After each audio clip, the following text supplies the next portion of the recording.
Sönmüş ocaklar, soğuk kucaklar, herkes bir çare gönder yâre. Bize bir çare düşmüş idare, düşmüş idare.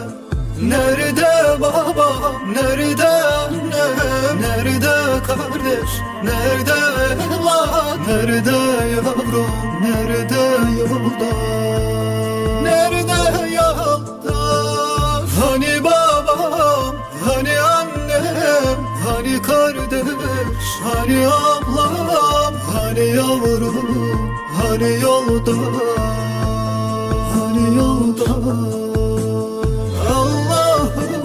Ne büyük acı, herkesin sana var ihtiyacı. Ne olar yarım, yetir el acı.